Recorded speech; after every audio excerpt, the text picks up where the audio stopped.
नमस्कार दोस्तों, स्वागत है आप सभी का तक्षशिला पर। सुबह के 5 बज चुके हैं। समय है आपका daily current affairs multiple choice question का।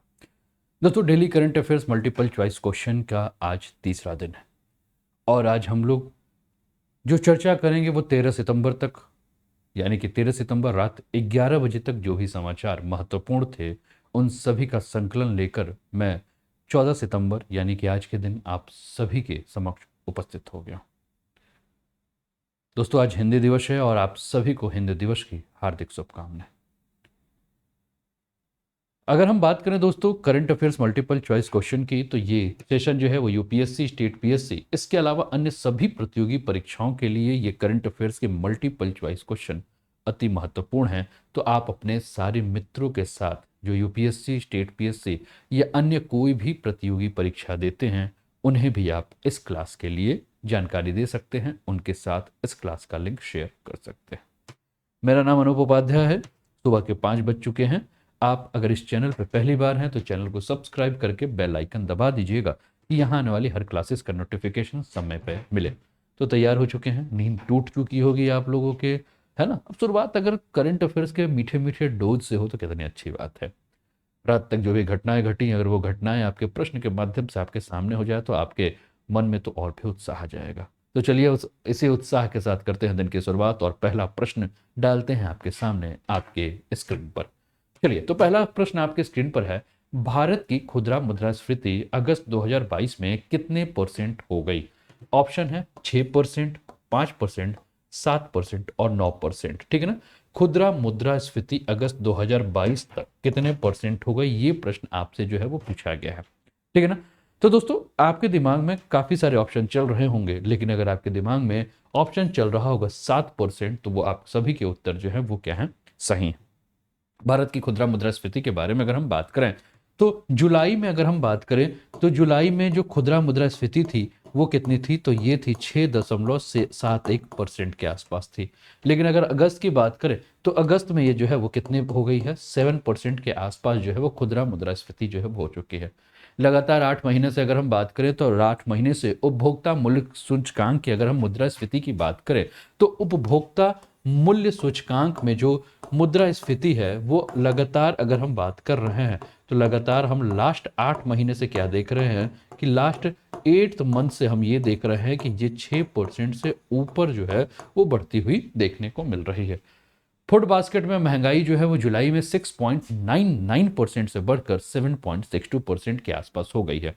गेहूं, चावल, दालों जैसी जो भी आवश्यक फसलें हैं उनकी कीमतों में जो वृद्धि हो रही है उसके कारण खाद्य मुद्रास्फीति में भी हमें वृद्धि देखने को मिल रही होगी और आपके जेब के ऊपर जब भार पड़ रहा होगा तो इस प्रश्न का मर्म सुबह 5 बजे जब आपको मिल रहा होगा तो आप समझ रहे होंगे महंगाई डायन खाए जाते हैं, है ना। तो महंगाई का जो डायन है वो क्या कर रहा है, आपको खाए जा रहा है और मुद्रास्फीति की बातें जो है वो आप पढ़ रहे हैं। ठीक है ना। तो कुल मिलाकर ये पहला प्रश्न है और मुद्रास्फीति से के कारण हम क्या देख रहे हैं कि वस्तु और सेवाओं की कीमतों में जो है वो क्रमिक रूप से वृद्धि हो रही है। ठीक है ना। और इसी पर ये पहला प्रश्न था। चलिए, अगला प्रश्न है। हाल ही में Formula 1 इटालियन ग्रैंड प्री किसने जीता है? आपके सामने ये प्रश्न है, आपको ऑप्शन बताना है, उत्तर बताना है। Max Verstappen, Charles Leclerc, Daniel Ricciardo या कार्लोस सेंज। आपके पास 4 ऑप्शन हैं, आपको बताना है कि अभी हाल ही में Formula 1 इटालियन ग्रैंड प्री किसने जीता हुआ है। ठीक है ना। अब दोस्तों, अगर आपके स्क्रीन दिमाग में जो है वो चल रहा होगा मैक्स वेस्टरपेन, तो आप सभी के उत्तर जो है वो सही हैं, क्योंकि अभी अगर हम बात करें तो 11 सितंबर 2022 को जो आपका ये पूरा का पूरा ये कंपटीशन हुआ था, इसमें अगर हम बात करें Formula 1 Italian grand pre competition, तो इसमें मैक्स वेस्टरपेन के बारे में अगर हम बात करें तो मैक्स वेस्टरपेन ने जो हराया है वो किसको हराया है, तो मैक्स वेस्टरपेन ने जो है वो चार्ल्स लेक्लर को हराकर जो है, ठीक है, ये जीता है और चार्ल्स लेक्लर जो है वो आपके दूसरे स्थान पर है।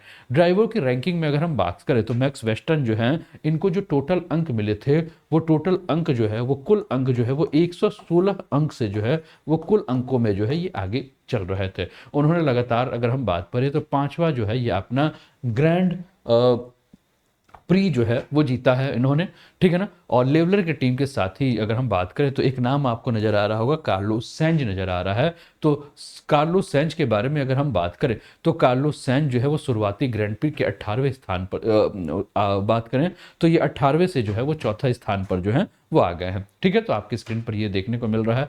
और इटालियन ग्रैंड प्री के बारे में अगर हम बात करें तो इटालियन ग्रैंड प्री जो है वो 5वां सबसे पुराना राष्ट्रीय ग्रैंड प्री है। और 2022 इटालियन ग्रैंड प्री के बारे में बात करें दोस्तों तो ये 92वां आपका यानी कि 92वां आपका संस्करण है, जो कि 11 सितंबर 2022 को इटली के मोंजा सर्किट में आयोजित किया गया था। तो आपको याद रखना होगा कि ये कहाँ हुआ था आपका, ये आपका इटली में हुआ था। और इटली में जो एक स्थान है मोंजा, और मोंजा में एक स्थान है मोंजा सर्किट, वहीं ये जो पूरा का पूरा जो है ये गेम जो है वो हुआ था, जो कि आपके स्क्रीन पर आपको देखने को मिल रहा है। तो कैसा लग रहा है सेशन दोस्तों, जरूर अपना फीडबैक जो है देते रहिएगा। चैनल पर पहली बार है तो चैनल को सब्सक्राइब कर लीजिएगा, तक्षशिला सर्व द नेशन, ठीक है ना। और या तो मुझे अगर कभी इन फ्यूचर आपको इस क्लासेस का लिंक ना मिले तो आप अनूप उपाध्याय सर तक्षशिला करके सर्च कीजिएगा, current affairs classes by Anoop sir search कीजिएगा, ठीक है। तो ऐसे जो आप सर्च करेंगे तो आपको मेरी जो वीडियो है वो आपको मिलती रहेंगी। चलिए आगे बढ़ते हैं। अगला प्रश्न है, दूसरा भारत जापान 2+2 संवाद किस स्थान पर अभी हाल फिलहाल में संपन्न हुआ है? आपको बताना कि राइट आंसर क्या है, टोक्यो, नई दिल्ली, लखनऊ या बनारस। आपको बताना है कि राइट आंसर क्या है, ठीक है ना।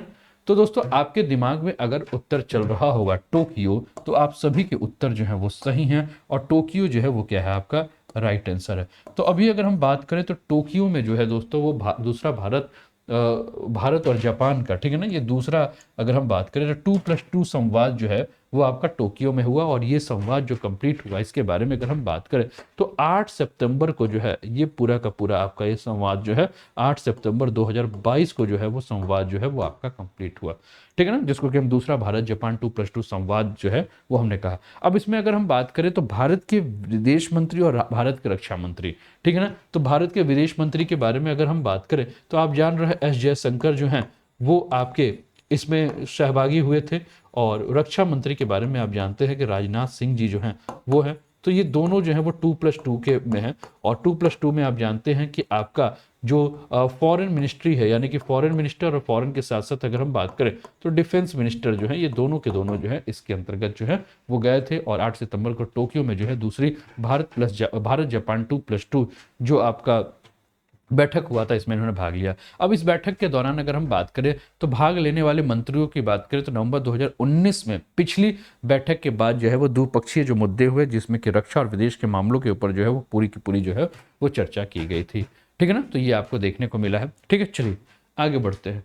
अगला प्रश्न है, भारत के राष्ट्रपति द्वारा हाल ही में किसे धन शोधन निवारण अधिनियम पीएमएलए अपीलीय न्यायाधिकरण के अध्यक्ष के रूप में नियुक्त किया गया? इंग्लिश में है, who was recently appointed as the chairman of the prevention of money laundering act appellate tribunal by the president of India. आपके स्क्रीन पर आपको देखने को मिल रहा है। ऑप्शन है एमएन भंडारी, यूयू ललित, रामाकृष्णा या अर्चना सेठ। आपको बताना है कि राइट आंसर क्या है। आपके दिमाग में जो है वो हो सकता है सही उत्तर आ चुका होगा। तो दोस्तों जिनके भी दिमाग में अगर आ रहा होगा कि न्यायमूर्ति एमएन भंडारी जो है वो राइट आंसर है, वो सभी के उत्तर जो है वो सही हैं। और न्यायमूर्ति एमएन भंडारी के बारे में अगर हम बात करें तो न्यायमूर्ति एमएन भंडारी को जो है वो हाल फिलहाल में अगर हम देखें तो पीएमएलए अपीलीय न्यायाधिकरण का जो है वो अध्यक्ष जो है वो राष्ट्रपति के द्वारा जो है वो चुना गया है। तो अगर हम बात करें दोस्तों तो केंद्र ने धन शोधन निवारण अधिनियम के अपीलीय न्यायाधिकरण के लिए जो है इनको चुना है। और न्यायमूर्ति एमएन भंडारी का जो पूरा नाम है वो है मुनीश्वर नाथ भंडारी। क्या नाम है दोस्तों? एमएन भंडारी का जो पूरा नाम आपको देखने को मिलेगा वो क्या है आपका मुनीश्वर नाथ भंडारी। और मुनीश्वर नाथ भंडारी के बारे में अगर हम बात करें तो इन्हें क्या किया गया है, चुना गया है। मुनीश्वर नाथ भंडारी के बारे में बात करें दोस्तों तो ये मुनीश्वर नाथ भंडारी अभी मद्रास उच्च न्यायालय से जो है वो आपके क्या हुए हैं, मद्रास हाई कोर्ट से जो है वो अभी सेवानिवृत्त हुए हैं। और भारत के राष्ट्रपति भंडारी को जो है वो तस्करों विदेशी मुद्रा जोड़ तोड़ अधिनियम के तहत अपीलीय न्यायाधिकरण के जो है वो अध्यक्ष के रूप में इन्होंने नियुक्त किया गया है। और यह आदेश वित्त मंत्रालय के तहत राजस्व विभाग के द्वारा जो है जारी किया गया है। अगला प्रश्न आपकी स्क्रीन पर है, नागा राजा मिर्च महोत्सव किस राज्य में आयोजित किया गया है? प्रश्न है आपके स्क्रीन पर। ऑप्शन है नागालैंड, मणिपुर, मिजोरम या सिक्किम। आपको बताना है दोस्त कि राइट आंसर क्या है। ऑप्शन है क्वेश्चन है नागा राजा मिर्च महोत्सव किस राज्य में आयोजित किया गया है? नागालैंड, मणिपुर, मिजोरम या सिक्किम? आपको बताना है कि सही उत्तर क्या है, ए, बी, सी या डी। दोस्तों आप सभी के उत्तर, अगर नागालैंड है आपके दिमाग में, अगर ये उत्तर आ रहे हैं तो आप सभी के उत्तर जो है वो बिल्कुल सही है। नागालैंड जो है वो राइट आंसर है। और नागा मिर्चा या नागा राजा मिर्चा महोत्सव की अगर हम बात करें तो कुल मिलाकर नागालैंड में एक स्थान है जिसको आप कोहिमा के नाम से जानते हैं। और कोहिमा में अगर हम बात करें तो 10 सितंबर को हम क्या देख रहे हैं कि नागा राजा मिर्च महोत्सव या नागा मिर्चा महोत्सव जो है वो मनाया गया। कोहिमा जिले में एक गांव है दोस्तों जिसका नाम है सोई हामा, ठीक है ना। तो सोई हामा गांव में जो है ये पूरा का पूरा जो है ये आपको जो ये प्रोग्राम हुआ, ठीक है ना, सोही हामा गांव में ये पूरा का पूरा उत्सव जो है वो देखा गया। और ये नागालैंड में अपने तरफ का पहला ये आयोजन किया गया था, जिसमें कि अगर हम बात करें तो मिर्च महोत्सव का जो आयोजन किया गया था वो इसके उत्पादन और इसकी बिक्री को बढ़ावा देने के लिए जो किया गया था। नागा मिर्च के बारे में बात करें दोस्तों तो नागा मिर्च को जो है वो राजा मिर्च के नाम से भी जाना जाता है, या किंग चिली के नाम से जाना जाता है, या एक और नाम इसको कहा जाता है, वो नाम क्या है, भूत जोलोकिया, ठीक है ना। तो क्या क्या नाम है इसका, तो किंग चिली है ना, नागा मिर्च, राजा मिर्च, ठीक है ना, ये आपको देखने को मिल रहा है। और नाम क्या है इसका, तो भूत जुलोकिया नाम जो है वो आपको ध्यान रखना होगा। भूत जोलकिया ये भी जो है वो नागा मिर्च का जो है नाम है। या इसके अलावा अगर हम इसके बारे में बात करें तो एक और नाम है, ठीक है ना, वो नाम क्या है आपका, घोस्ट पेपर, ठीक है ना। तो ये सब जो है वो क्या है, नागा राज मिर्च के जो है वो नाम है, ठीक है ना। रूप एक नाम अनेक देखने को आपको मिल रहा है, ठीक है ना। और नागा मिर्च को अगर हम बात करें दोस्तों तो 2008 में अगर हम देखें तो नागा मिर्च को 2008 में जो है वो क्या कर दिया गया है, जीआई टैग यानी कि ज्योग्राफिकल इंडिकेशन क्या जो है वो मिल गया। मुख्य रूप से यह आपको जो देखने को मिलेगा, ये मिर्च जो है वो आपके नागालैंड में ठीक है, मणिपुर में आपका उगाया जाता है। इसके अलावा अगर हम बात करें तो ये आपका अरुणाचल प्रदेश में जो है वो उगाया जाता है। और इसके अलावा अगर हम बात करें तो आसाम के क्षेत्रों में जो है ये उगाया जाता है। 2008 में जो है इसको जीआई टैग जो है वो मिल चुका है। चलिए अगले प्रश्न पे चलते हैं। अगला, और ये आपके स्क्रीन पर देखिए, ये आपको देखने को मिल रहा है, ठीक है ना। ये मिर्च का जो है वो प्रदर्शनी है वो देखने को मिल रहा है। अगले प्रश्न में चलते हैं। भारत जोड़ो यात्रा की शुरुआत कहाँ से हुई है? अभी हाल फिलहाल में आप लोग देख रहे होंगे कि राजनीतिक पार्टी के द्वारा जो है एक भारत यात्रा की शुरुआत की गई है, जिस यात्रा को हम क्या कहते हैं, भारत जोड़ो यात्रा के नाम से जो है हम लोग जान रहे हैं, जो कि इस समय हमें सुर्खियों में जो है वो देखने को मिल रहा है। प्रश्न यही है कि भारत जोड़ो यात्रा की शुरुआत जो है वो कहाँ से की गई, आपको बताना है। उत्तर क्या होगा, है ना, भारत जोड़ो यात्रा, ठीक है ना। ऑप्शन है चेन्नई, वेल्लोर, कन्याकुमारी या रामेश्वरम, ठीक है। तो दोस्तों आपको याद होगा दोस्तों कि कांग्रेस पार्टी के द्वारा जो है वो क्या किया गया है, इस यात्रा की शुरुआत की गई है 7 सितंबर के, ठीक है ना। अब इस यात्रा की शुरुआत कांग्रेस के द्वारा जो वो कहाँ से शुरू की गई है, तो कन्याकुमारी से जो है इस यात्रा की जो है वो शुरुआत की गई है, जिस यात्रा को जो है वो भारत जोड़ो यात्रा के नाम से कहा जाता है। अब कन्याकुमारी से यात्रा कहाँ तक चलेगी, तो कन्याकुमारी से यात्रा यानी कि दक्षिण से उत्तर छोड़ की तरफ चलेगी। और कुल कितने किलोमीटर की यात्रा होगी, तो कहा यह जा रहा है कि ये कुल यात्रा जो है वो 3570 किलोमीटर की यात्रा होगी। यानी कि अगर हम बात करें तो दक्षिण से उत्तर भारत की तरफ जो है ये यात्रा हमें देखने को मिलेगी, यानी कि यहाँ से यहाँ की ये जो यात्रा है वो देखने को मिलेगी। अब इसके बारे में अगर हम बात करें दोस्तों तो हम क्या देख रहे हैं कि इसमें इस यात्रा की खासियत जो है वो क्या है कि इसमें 119 यात्री जो हैं वो इस यात्रा में भाग लिए हुए हैं, ठीक है ना। और कुल 150 दिनों में जो है इस यात्रा को जो है वो कवर की जाएगी। सुर्खियों में आप न्यूज़ में जो है इसके बारे में जो बार बार पढ़ रहे होंगे, कंटेनर और ये सारी चीज़ें जो, ठीक है। अब इसमें अगर जो बात करें तो इसमें क्या होगा, इस यात्रा के बारे में अगर हम बात करें तो इस यात्रा में जो है वो क्या होगा, वॉकथॉन होगा। वॉकथॉन यानी कि पैदल जो है वो यात्रा होगी। और वॉकथॉन के बारे में अगर हम बात कर रहे हैं तो कितने उम्र के लोग इसमें भाग ले सकते हैं, तो ये कहा गया है कि वॉकथॉन में एवरेज जो एज होगा वो क्या होगा आपका 38 वर्ष के लोग जो हैं, यानी कि एवरेज 38 ईयर्स के लोग जो है वो वॉकथॉन में जो है हो सकते हैं। अब ये यात्रा जो आपके कन्याकुमारी से लेके कश्मीर तक की यात्रा हो रही है। इस यात्रा में मैसूर, कोटा, इंदौर, दिल्ली, जम्मू, अलवर, बुलंदशहर और अन्य सहित अगर हम बात करें तो कुल मिलाकर कहा यह जा रहा है कि ये यात्रा भारत के 20 बड़े शहरों या छोटे शहरों को अगर हम बात करें तो मतलब 20 बड़े शहरों से जो है ये यात्रा आपके निकलेगी। और इसमें सबसे लंबे और उम्र दराज अगर किसी प्रतिभागी की बात करें तो इसमें सबसे लंबे और उम्र दराज प्रतिभागी जो है, जो इनकी उम्र जो है वो 58 वर्ष है, जिनका नाम है विजेंद्र सिंह महावत। ठीक है ना, क्या नाम है, नाम याद रखिएगा, नाम है, याद रखिएगा इसको, विजेंद्र सिंह महावत। ठीक है ना, जिनकी उम्र जो है अगर हम बात कर रहे हैं तो इनकी उम्र जो है वो 58 ईयर्स है और रहने वाले कहाँ के हैं, राजस्थान के हैं, जो कि सबसे ज्यादा उम्र के आपको देखने को मिल रहा होगा। लेकिन सबसे कम उम्र के बारे में अगर हम बात करें तो सबसे कम उम्र का जो है उसकी एज क्या है, 25 साल है, रहने वाला कहाँ का है आपका, अरुणाचल प्रदेश का है, जिसका नाम अगर हम बात करें, ठीक है ना, सबसे कम उम्र, नाम क्या है, तो इसका नाम है युगल आजम जुम्बला और बेम बाई। ठीक है ना, दो लोग हैं, ठीक है, युगल आजम बिमला और दूसरा जो है वो कौन है, बेम बाई। तो इनके बारे में अगर हम बात कर रहे हैं तो 25 साल के आसपास जो है इनकी है। अब इस यात्रा की अगुवाई के बारे में अगर हम बात करें तो इस जो भारत जोड़ो यात्रा की अगुवाई जो है वो कौन कर रहा है, तो कांग्रेस के जो पूर्व अध्यक्ष हैं राहुल गांधी जो है इस यात्रा की जो है वो अगुवाई कर रहे हैं। और प्रतिदिन यात्रा जो है वो 22 से 23 किलोमीटर की दूरी जो है वो तय कर रही है। कांग्रेस के अनुसार अगर इस यात्रा के बारे में बात करें तो इस यात्रा का मुख्य उद्देश्य क्या है कि राष्ट्र को जो है वो एकजुट करना और मजबूत करना है। और राष्ट्रव्यापी पैदल मार्च जो है, इसका जो टैगलाइन है वो टैगलाइन क्या है, मिले कदम जुड़े वतन। ठीक है ना, यानी कि एक साथ चलें और देश को जो है वो एकजुट करें, वो इस यात्रा का जो है वो क्या है आपका टैग लाइन है। तो फटाफट जो है शेयर भी करते रहिए अपने सारे मित्रों के साथ क्लासेस के लिंक्स को। चैनल पे पहली बार है तो चैनल को सब्सक्राइब करके बेल आइकन दबा दीजिएगा। और तक्षशिला सर्व द नेशन पे रोज सुबह 5 बजे ये क्लासेस आती है, इसको आप याद रखिएगा। चलिए अगला प्रश्न है, वर्ल्ड स्कल कंपटीशन 2022 में, ठीक है ना, स्किल ऑफ प्रोटोटाइप मॉडलिंग में कांस्य पदक किसने जीता, लिखित वाईपी, भास्कर सिंह, रवि प्रकाश या मणिरत्न। आपको बताना है कि राइट आंसर क्या है। ठीक है ना दोस्तों, आपके दिमाग में उत्तर आ चुका होगा लिखित वाईपी। अगर आपके दिमाग में उत्तर आया है तो आप बिल्कुल सही हैं। और लिखित वाईपी के बारे में बात करें तो वर्ल्ड स्किल कंपटीशन 2022 में स्किल ऑफ प्रोटोटाइप मॉडलिंग में इन्होंने कांस्य पदक जो है वो जीता है। लिखित वाईपी के बारे में अगर हम बात करें दोस्तों तो ये आपका इंडिया स्किल 2021 में ये जीता गया है। और उन्होंने टोपोटा, माफ कीजिएगा, टोयोटा इंडिया के विशेषज्ञ श्री भास्कर सिंह से जो है अपना प्रशिक्षण प्राप्त किया है। तो प्रशिक्षक का नाम जो है वो क्या है आपका, भास्कर सिंह है। और भास्कर सिंह ने जो है वो ट्रेंड किसको किया है, लिखित वाईपी को जो है वो ट्रेंड किया है। ठीक है ना, चलिए आगे बढ़ते हैं। अगला प्रश्न, आप ये आपके स्क्रीन पर जो है लिखित वाईपी जो है वो नजर आ रहे होंगे। ये world skill competition 2022 special edition ये आपको देखने को जो है वो मिल रहा है। चलिए आगे बढ़ते हैं।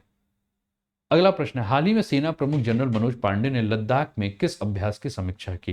ठीक है ना, आपको बताना है कि राइट आंसर क्या है, पर्वत प्रहार, सागर प्रहार, चोटी प्रहार और शिखर प्रहार। आपको बताना है कि राइट आंसर क्या है। ठीक है ना, आपको बताना है कि इसमें सही उत्तर क्या है। प्रश्न है आपके स्क्रीन पर, हाल ही में सेना प्रमुख जनरल मनोज पांडे ने लद्दाख में किस अभ्यास की समीक्षा की, पर्वत प्रहार, सागर प्रहार, चोटी प्रहार और शिखर प्रहार। आपको बताना है मेरे दोस्त की राइट आंसर क्या है। ठीक है ना, सही उत्तर जो है उसका आपको चुनाव करना है और सही उत्तर बताना है कि सही उत्तर क्या होगा। ए, बी, सी या डी में से आपको सही उत्तर का चुनाव करना है। आपको बताना है कि दोस्त की राइट आंसर क्या होगा इस प्रश्न का। ठीक है ना, प्रश्न है, हाल ही में सेना प्रमुख जनरल मनोज पांडे ने लद्दाख में किस अभ्यास की समीक्षा की। दोस्तों जिन्होंने कहा पर्वत प्रहार या जिनके दिमाग में पर्वत प्रहार आ रहा होगा वो सभी के उत्तर जो है वो सही, और पर्वत प्रहार जो है वो आपका राइट आंसर है। भारतीय सेना के बारे में अगर हम बात करें तो भारतीय सेना ने लद्दाख में अगर हम बात करें तो 14,000 फीट की ऊंचाई पर बात करें तो एक अभ्यास कर रहा है और लद्दाख में, जिस अभ्यास का नाम क्या है, पर्वत प्रहार। ठीक है ना, अब इस लद्दाख में इसको अगर हम बात करें तो लाइन ऑफ एक्चुअल कंट्रोल यानी कि वास्तविक नियंत्रण रेखा के पास पूर्वी लद्दाख में जो है वो जो क्षेत्र है, और इसमें नए उपकरणों को जो है सत्यापित करने के लिए अभ्यास हो रहा है, जिसमें जनरल मनोज पांडे जो है वो अधिकारियों और सैनिकों के साथ जो बातचीत कर रहे हैं और इस अभ्यास की जो है वो समीक्षा कर रहे हैं। ठीक है ना, अब पर्वत प्रहार का जो अर्थ होता है वो क्या होता है, तो पर्वत प्रहार का अर्थ होता है पर्वत पर आक्रमण। क्या होता है, पर्वत पर आक्रमण। ठीक है ना, और पूर्वी लद्दाख के अगर हम बात करें तो पेट्रोलिंग पॉइंट 15 में भारतीय और चीनी सेना जो है वो वापस लौट रही है। ठीक है ना, PP 15 के नाम पे है, पेट्रोलिंग पॉइंट 15, यहाँ से दोनों सेना लौट रही है, चीन की सेना वापस जा रही है, भारत की सेना वापस आ रही है। तो इसी समय जो है ये अभ्यास जो है वो देखने को मिला है। चलिए अगले प्रश्न पे आते हैं। हाल ही में भारत के विदेश मंत्री किस पश्चिमी एशिया देश की यात्रा पे गए हैं, ये आपके सामने प्रश्न है। ऑप्शन है ओमान, सऊदी अरब, ईरान या इराक। तो विदेश मंत्री के बारे में अगर हम बात कर रहे हैं दोस्तों, तो विदेश मंत्री कौन है, तो विदेश मंत्री जो हैं वो हैं आपके एस जयशंकर जी, ठीक है ना। तो एस जयशंकर जी के बारे में बात हो रही है कि एस जयशंकर जी जो कि विदेश मंत्री हैं हमारे, ठीक है ना, वो किस देश की यात्रा पे गए हैं। तो दोस्तों जिसके उत्तर जो है, जिन्होंने कहा सऊदी अरब, वो सभी के उत्तर जो है वो सही है। सऊदी अरब जो है वो राइट आंसर है। और यहाँ अगर हम बात करें तो ये आपका, अगर एस जयशंकर जी के बारे में अगर हम बात करें तो 3 डेज यानी कि 3 दिवसीय जो है ये आपका यात्रा है। और 3 दिवसीय में अगर हम बात करें तो गल्फ आपका जीसीसी यानी कि खाड़ी सहयोग परिषद के बारे में अगर हम बात करें तो वहां जाएंगे और वहां मिलेंगे, और वहां के जो महासचिव हैं, किसके, जीसीसी के जो महासचिव हैं जिनका नाम है नायब फलाह मुबारक, ठीक है ना, इनका नाम क्या है, नायब फलाह मुबारक अल हजारफ, ठीक है ना, क्या नाम है, नायब, ठीक है ना, नायब फलाह मुबारक अल हजारक, जो कि महासचिव है, इनके साथ जो है वो क्या कर रहे हैं, बैठक कर रहे हैं। दोनों नेताओं ने भारत और खाड़ी सहयोग परिषद के बीच जो है वो परामर्श तंत्र के लिए जो है वो बात किए हैं। और साथ में विदेश मंत्री के रूप में अगर हम बात करें तो एस जयशंकर की पहली सऊदी अरब की यात्रा है। उन्होंने भारत और सऊदी के बीच संबंधों को और भी मजबूत करने के क्षेत्र में जो है वो काम करने के बारे में बात की है। और जीसीसी तेल के संबंध में जो है अपने आर्थिक संबंधों को और मजबूत करने के बारे में बात की गई है, ठीक है, इसके अंतर्गत। चलिए आगे बढ़ते हैं। अगला प्रश्न है, भारतीय रेलवे के राजस्व में पिछले वर्ष की तुलना में अगस्त 2022 तक कितने परसेंट की वृद्धि हुई है। 36%, 37%, 38% या 35%, आपको बताना है राइट आंसर क्या है, ठीक है ना। भारतीय रेलवे के राजस्व में पिछले वर्ष की तुलना में अगस्त 2022 तक कितने परसेंट या कितने प्रतिशत की वृद्धि हुई है। दोस्तों जिनके दिमाग में उत्तर आ रहा होगा 38%, वो सभी के उत्तर जो है वो सही हैं। और भारतीय रेलवे के राजस्व में पिछले वर्ष की तुलना में अगर हम बात करें तो अगस्त 2022 तक जो वृद्धि हुई है वो 38% की वृद्धि देखी गई है।